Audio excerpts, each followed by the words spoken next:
Selamat datang di channel Galeri Wayang Jogja. Di sini kita akan belajar tentang dunia pewayangan, dari tokoh wayang sampai lakon pewayangan. Mari kita belajar bersama dan kita lestarikan budaya kita. Matur nuwun. Sebelum masuk ke pokok pembahasan, mohon dibantu subscribe, like, and share agar kami semakin semangat dalam berkarya. Pada kesempatan kali ini kita akan membahas kisah-kisah percintaan dari Raden Werkudara.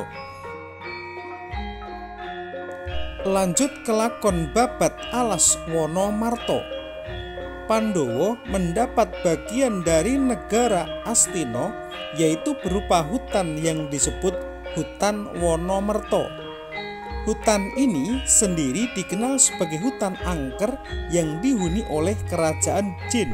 Rajanya bernama Prabu Jin Yudhistira yang memiliki 4 adik, yaitu Jin Dadunwacana, Jin Dananjaya, Jin Tripala, dan Jin Grantika, dan patih bernama Jin Damdarot. Saat dalam perjalanan babat Alas, Raden Permati dihadang oleh Gandharwa Anggaraparna dan terjadilah pertempuran. Dengan bantuan Kyai Semar, Gandharwa Anggaraparna dapat dikalahkan, dan setelah mati, raksasa itu pun menjadi Bathara Citrarata yang ditugaskan oleh Bathara Indra untuk menjaga Alas Wonomerto. Bathara Citrarata memberikan hadiah pusaka yang dapat mengalahkan para Jin Wonomarto, yaitu Lisah Pranawa, Sela Timpuru, dan Oyot Bayura. Lisah Pranawa adalah minyak untuk diusapkan ke mata agar bisa melihat bangsa jin. Sela Timpuru berwujud batu untuk diusapkan di tubuh agar sembuh dari pengaruh sihir bangsa jin. Oyot Bayura berwujud akar lurus seperti lidi untuk melumpuhkan kaum jin.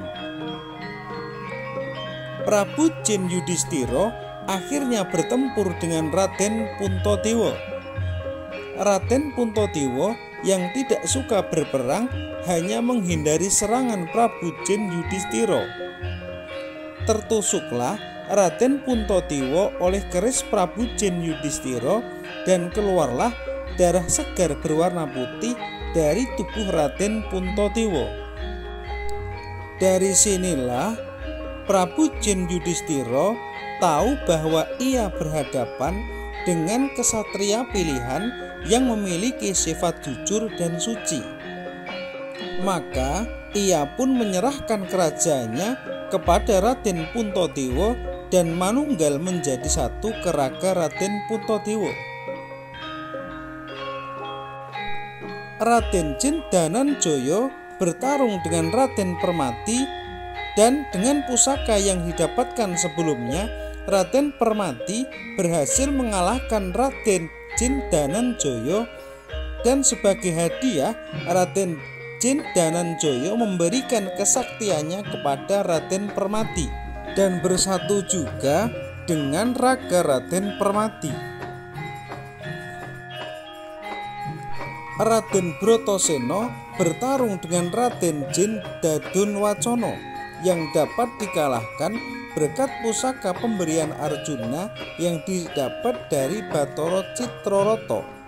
Raden Jin Dadunwacana memberikan hadiah kepada Raden Bimasena karena berhasil mengalahkannya, yaitu berupa nama Dadunwacana, negara Jodipati, Gada Rujakpala, dan seluruh bala tentara Jodipati, antara lain Patih Gagak Bongkol dan pasukannya.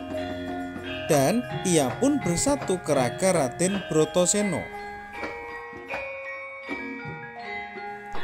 Dari kejauhan, seorang rasekse yang menyeramkan sedang mengawasi Raden Bimasena. Raden Bimasena atau Raden Werkudara yang sedang beristirahat setelah pertarungan dengan Jin Dadunwacana tiba-tiba terkejut melihat sosok raseksi yang menyeramkan. Ia pun lari ketakutan. Dewi Arimbi adalah anak dari Prabu Tremboko, raja kerajaan Pringgondani, yang memiliki saudara seibu yaitu Prabu Arimbo yang sebagai penerus menjadi raja Pringgondani, dan juga 6 saudara beda ibu yaitu Brojodento, Brojomusti, Brojolamatan, Brojowikalpo, Probokeso, dan Kolobendono. Sebenarnya Dewi Arimbi diutus oleh Prabu Arimbo untuk membunuh para Pandowo, tetapi Dewi Arimbi malah jatuh hati kepada Raden Wijoseno. Dewi Arimbi pun menyampaikan perasaannya kepada Prabu Arimbo. Namun Prabu Arimbo telah bersumpah saat naik tahta akan menumpas seluruh keturunan Prabu Pandu yang telah membunuh ayahnya yaitu Prabu Tremboko, raja negara Pringgondani. Dewi Arimbi pun mengejar-ngejar Raden Brotoseno karena saking cintanya. Namun Raden Brotoseno tidak mau dan justru merasa takut dikejar-kejar oleh Dewi Arimbi. Karena merasa kasihan kepada Dewi Arimbi, sang ibu Kunti pun menemui Dewi Arimbi. Melihat kesungguhan Dewi Arimbi, ibu Kunti merasa iba dan diusaplah wajah Dewi Arimbi. Maka dalam sekejap wajah Dewi Arimbi berubah menjadi cantik jelita. Setelah melihat kecantikan Dewi Arimbi, Raden Wijoseno pun akhirnya mau menikah dengan Dewi Arimbi. Prabu Arimbo menjadi murka dan menantang Raden Wijoseno. Pertarungan pun terjadi. Raden Wijoseno berhasil mengalahkan Arimbo setelah diberitahu tentang kelemahannya oleh Dewi Arimbi, yaitu di bagian pusar Prabu Arimbo.